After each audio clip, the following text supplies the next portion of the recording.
Hi guys! Today is magluluto tayo ng blanquette de veau. Ayan, ito ay isa sa mga lutuin dito sa France. So, umpisa na natin yung ating pagluluto.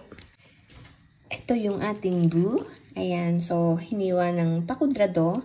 And then, kailangan natin ng carrots, patatas, onion, garlic, and then ito yung ating celery and leeks. And lalagyan din natin itong ating mushroom.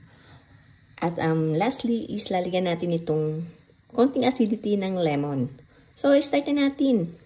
So, ayan, naglagay ako ng mantika and then lagyan natin ng butter. So, ilagay natin itong ating meat. Pag-browning lang natin.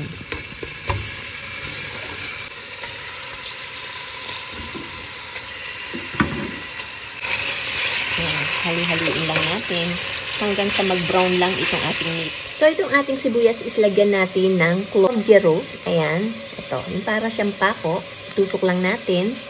Pampalasa to, guys. Ayan, para hindi sumama sa sabaw. So, dyan natin ilagay.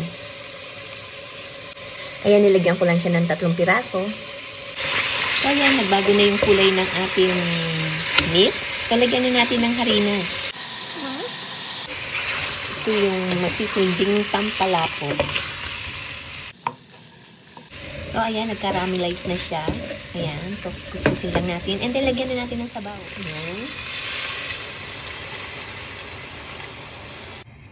Okay.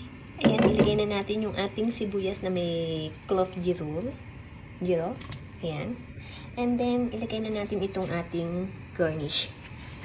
Ayan. So, mahaba siya para madali siyang tanggalin. Okay, pakulan natin. Sama ko na rin pala itong ating bawang. 1 piraso ng cubes.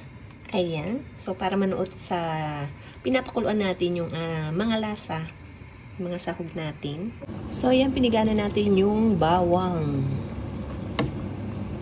So, ayan, i-fried natin yung ating potato sa butter para mas malasa. Ayan, brown na yung ating patatas. So, hanguin muna natin. Ayan, isa lang natin yung ating mushroom. Now, ilagyan na natin yung ating carrot.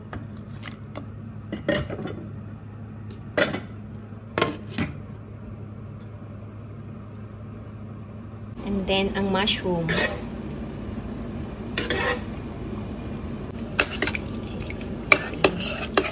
Okay, maluluto na. Kaya lagyan natin ng konting lemon.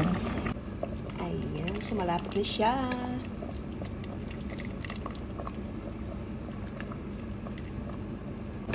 Okay, I think luto na yung ating blanquette de veau. Bon appetit!